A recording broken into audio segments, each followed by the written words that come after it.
was asked to give a little update here on redevelopment, the process that we undertake here in East Brunswick, a little bit of the history and timeline to how we got to today, some of the incentives that we use, and what you can expect in the coming months and years ahead. First, I think it's important to just kind of set the table with what it is that we do, how we operate, and what our mandate actually is. So our role of the Redevelopment Agency, which is a separate entity from the Township Council, it was instituted back in 2017 when the agency first was created, came into shape later on that year, and has really hit its stride, I will say selfishly, in the last 4 years with me in the chairman's, with me in the executive director's seat. But we have essentially a very narrow scope. Our role is to shepherd projects through the redevelopment process. We are not the economic development agency. We stay narrowly focused on redevelopment areas that are prescribed within the township of East Brunswick. So like I said, we only deal with those plots of land that are deemed by the council, the planning board, and an independent planner as areas in need of redevelopment. There's very specific objective criteria that's spelled out in state statute of what actually constitutes an area in need of redevelopment.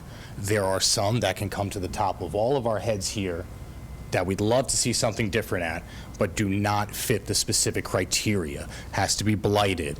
There's conditions that apply to water and sewer connections. It is an age of the property, usefulness, whether it's being used to its highest and best use. There's a number of criteria that are looked at. There are planners and architects that all they do is studies of redevelopment areas to find what meets and what does not meet the criteria. In terms of operations, we don't create policy here at the Redevelopment Agency. I had my time creating policy for 8 years on the Township Council. We now implement the policy solutions and legislation that are passed by the governing body. You all sitting behind the dais are the elected officials. The public entrusts you to create the policy. Our job at the Redevelopment Agency is to enact those and bring those plans to life. I've had 1 foot in and 1 foot out of between the public life and corporate America, but if you want to equate it to corporate America, which is dangerous to do in government, really think of this agency as the project managers and the governing body as the executive board.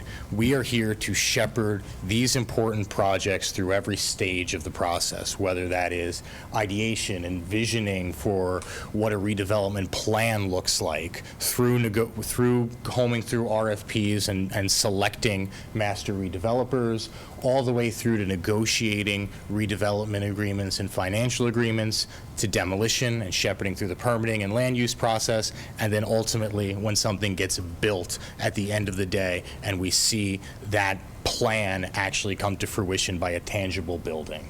Our focus areas are in areas of need of redevelopment. Like I said, those have objective criteria. Not all land we wish to see redevelopment qualifies, but if land does qualify as an area in need of redevelopment, tools and incentives are unlocked that the council and the redevelopment agency can use in order to spur investment and development in these areas. So why redevelopment? Why not just go through the normal land use process and you will see projects come and all of your wishes will come true? We know that that's not the case. I know personally, I was elected in 2010, wanted to see something done to the old Whiz and Kids R Us shopping center over there, and we just figure someone will come through, someone will have an idea, they'll want to buy it, knock it down, and something different will go there. Anything's better than tumbleweeds running through it.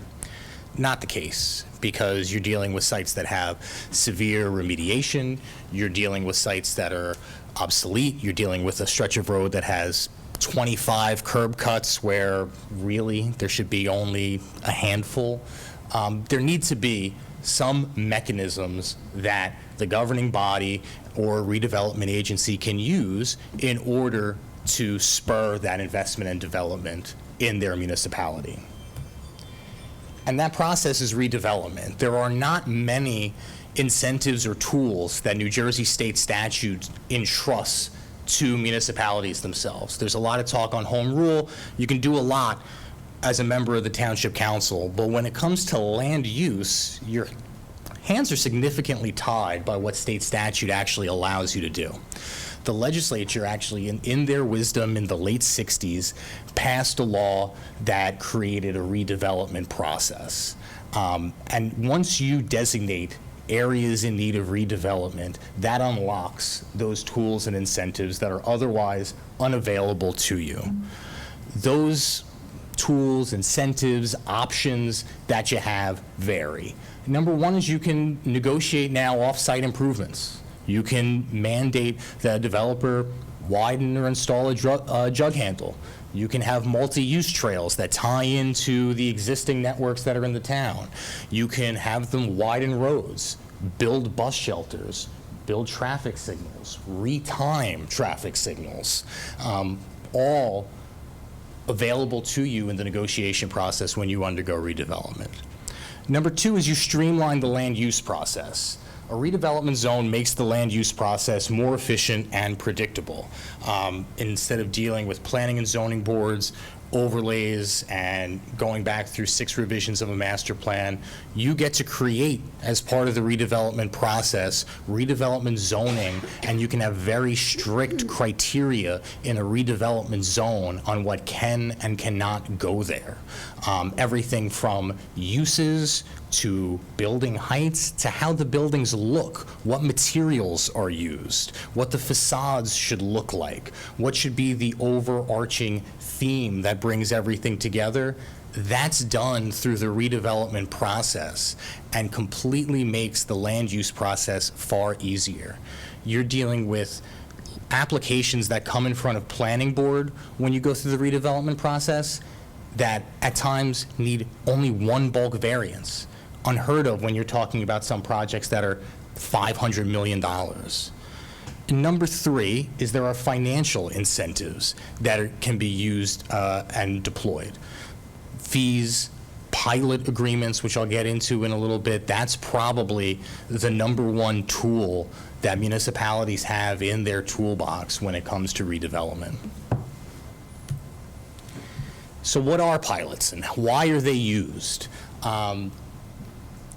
I think on all sides there are a lot of misnomers regarding redevelopment, pilot agreements, and what they are, and I think they're wrongly, people who are opposed, this is a giveaway, this isn't good, it's not fair.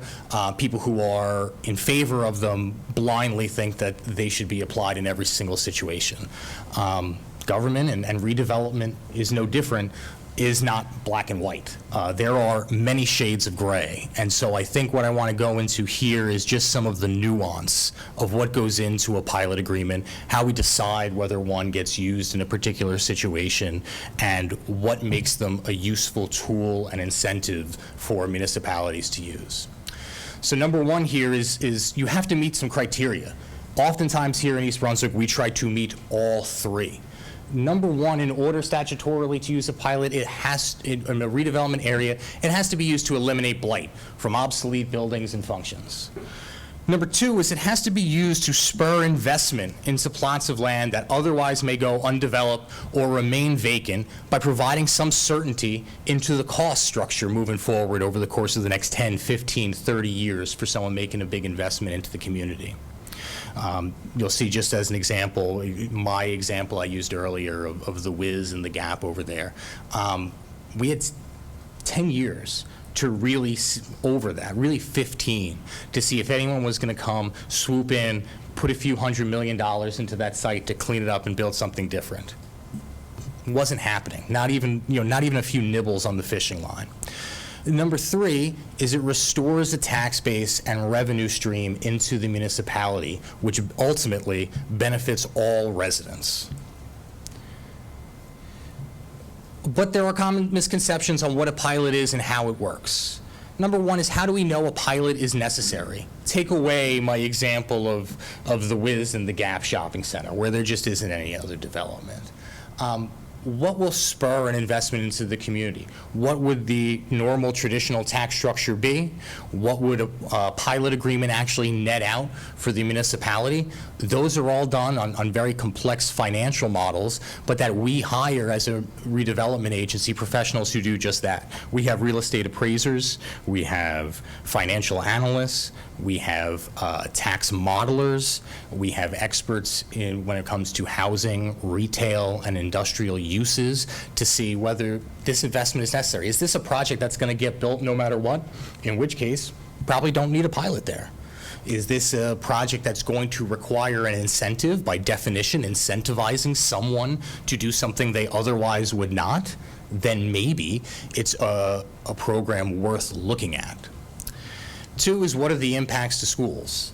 And this is an important one because it reflects, I think, an understanding of how property taxation works in New Jersey and how tax collection works in New Jersey.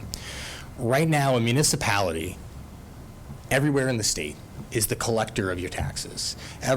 We can all point to the tax bill. I'm sure if you are at this meeting, you have some knowledge and understanding and have seen the pie chart of 66% goes to the school district, and I'm going to use round numbers because I haven't been behind the dais in a while. About 15-20% goes to the municipality. The rest goes to the county and the fire districts, depending on where you live and how your ratios are equalized.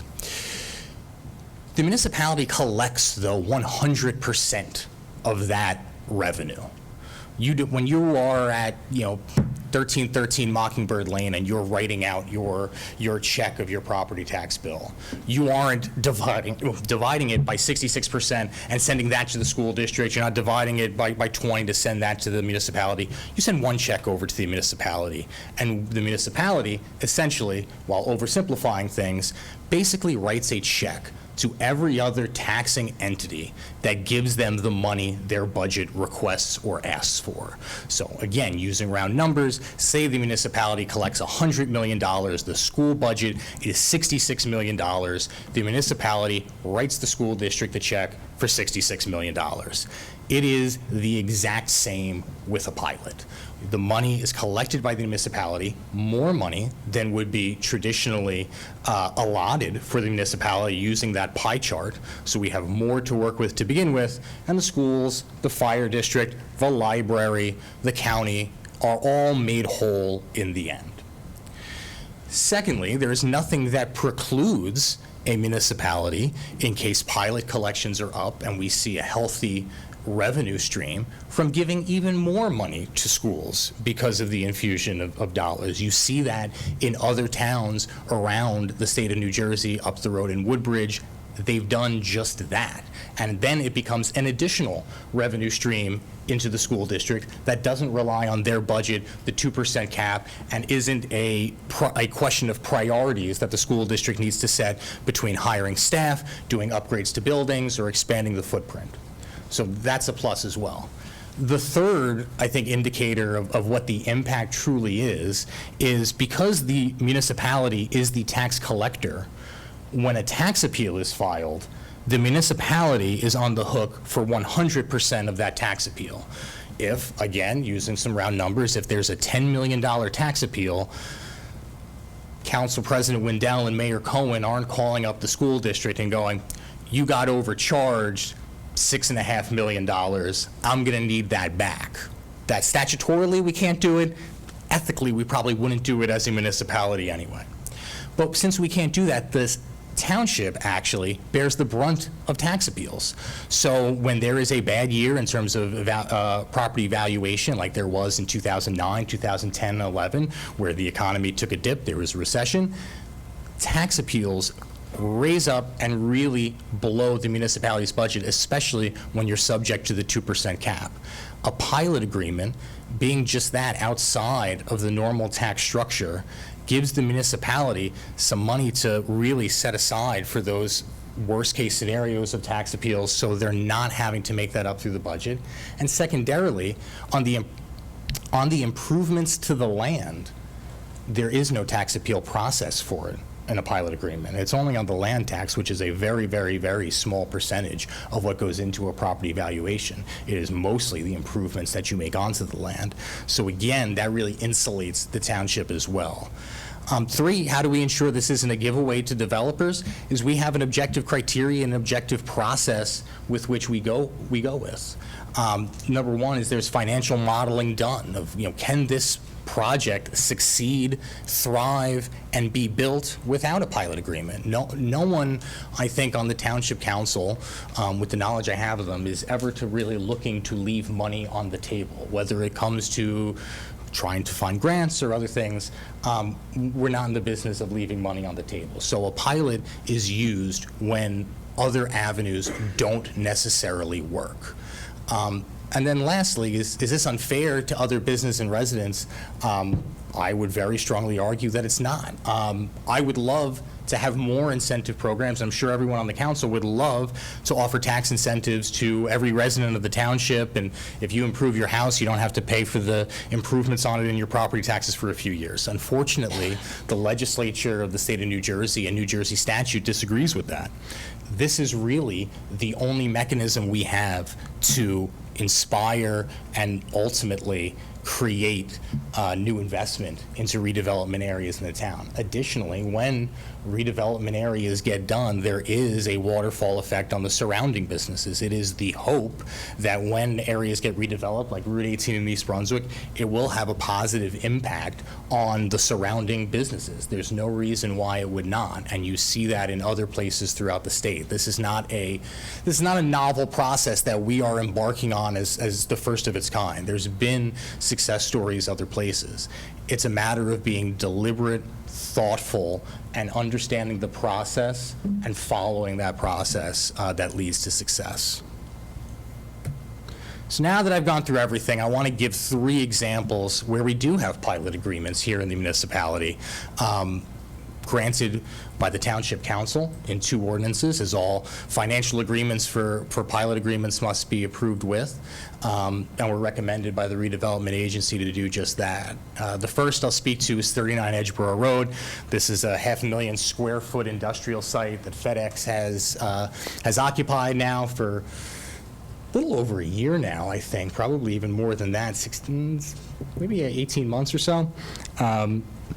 Great building. This is a property on Edgeboro Road where it's prior use, light industrial. We as the township took in about $80,000 on the entire site.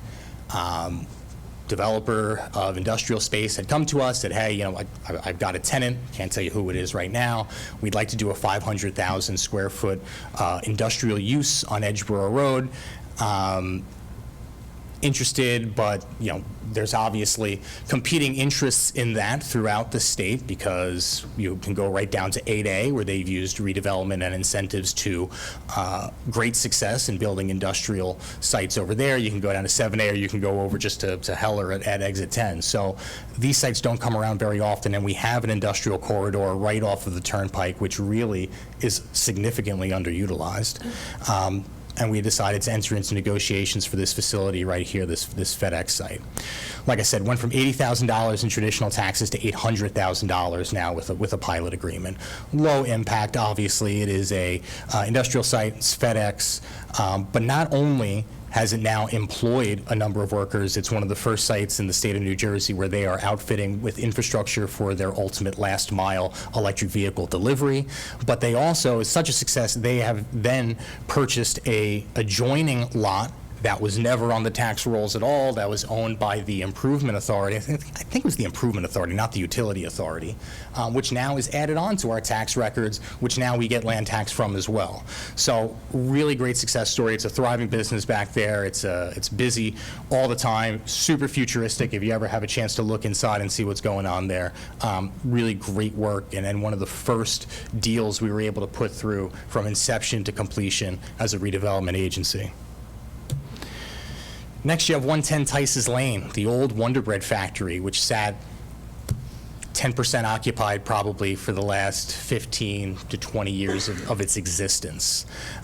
Again, this property, when it was fully occupied, in its heyday, provided to the municipality, just the municipality, about $200,000 a year. Judge, you might say it's probably a little less than one tax point. With the redevelopment plan that we were able to put in place, with negotiations for a redevelopment agreement and a financial agreement, this site now, once it is built, will generate $2 million to the municipality. Basically a tenfold increase there.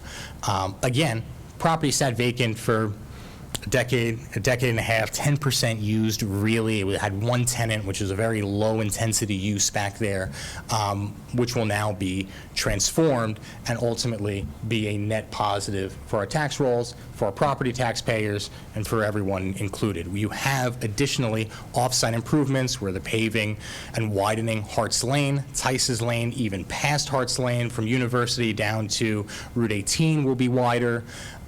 You'll additionally have the tie-ins to the multi-use trails throughout the town, so there'll be a safe place for people to bike, rollerblade, walk, go for a jog. And then lastly, they are paying for an improved traffic signal at the corner of Renee and Tice's Lane, as well as the retiming for traffic signals at Route 18 and Tice's. So all the traffic lights will be intelligent, speaking to one another, and really be state-of-the-art to eliminate some of the traffic holdup you even see today through some outdated and obsolete signaling. And 3, Route 18. I used to call this area 2A and 3A, but I think that for a town council meeting where I think more people are watching that are not as plugged into the process as myself, I will just say Route 18. This is essentially what you will see that is at the current rubble today of what was the Wiz and the Gap, Barnes & Noble, and head to toe, if I really want to date myself. This is a mixed-use development being built in 2 or more phases by Russo Development and River Development that ultimately will transform really the gateway to East Brunswick on Route 18. This is an area that we don't need to wonder if incentives needed to be used there, because we went decades without seeing any investment into the property itself. You had the roof caving in of some instances, and we're able to use redevelopment here. We had condemnation attached to the redevelopment area, but as I've always said to the Township Council, and as I said when we had originally passed the ordinance approving condemnation when I was sitting up there, that is really a last resort. We are looking to exhaust every avenue of negotiation before we go down the condemnation path. It's another tool that municipalities have, but just because you have that in your quiver doesn't mean you necessarily need to shoot that arrow. And we've proven through this process that we really have not. Negotiations have been concluded with all the property owners within Phase 1, that small area, where everyone, I think, has been treated more than fairly. I don't think any property owner in that area got under 30% higher than their appraised value. Some of them also have received from the developer additional monies associated with moving their business if they choose to do that, or just money to close up their books. And if, in some cases people are looking to get out, it was owned by an estate, they want a place to retire in Florida, and this is their way to do that.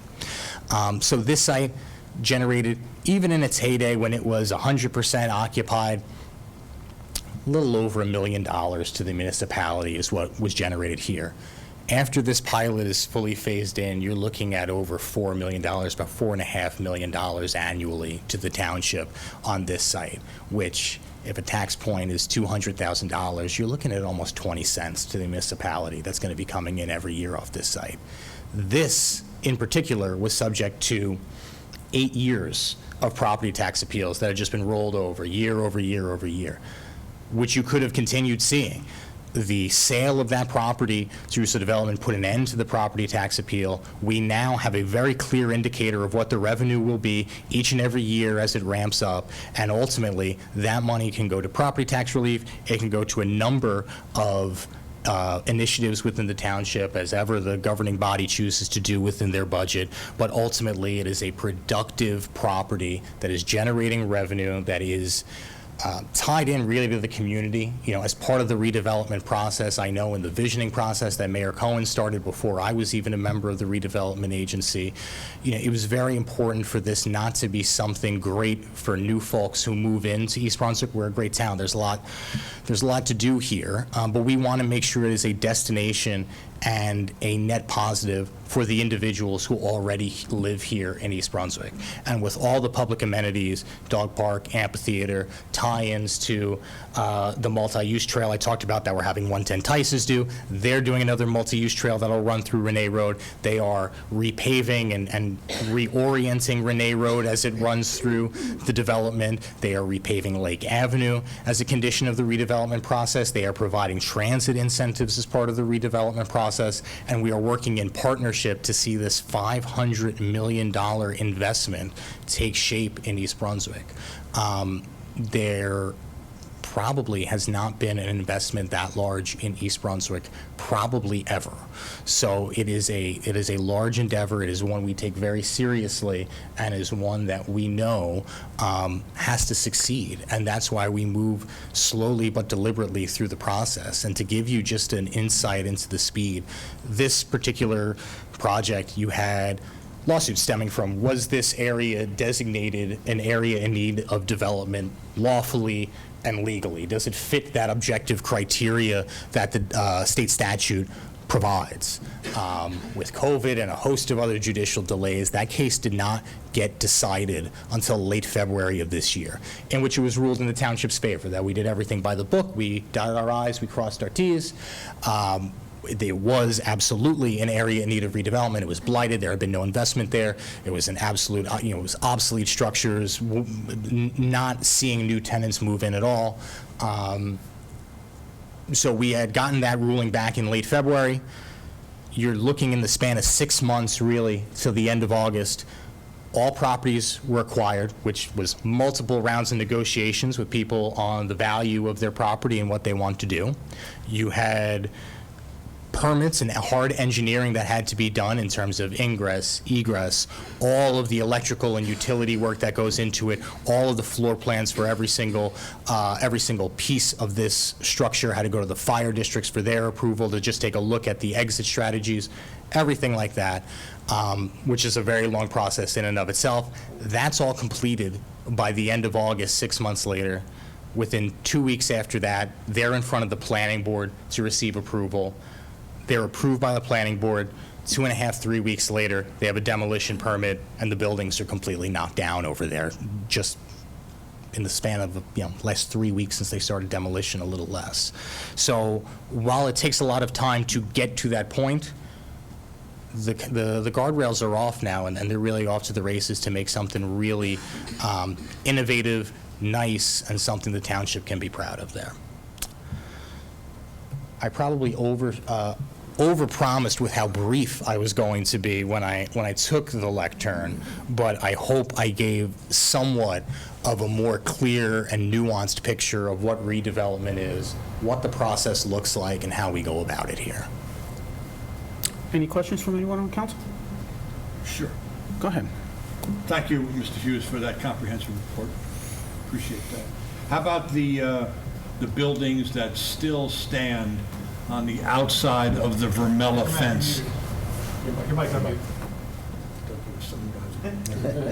Mike.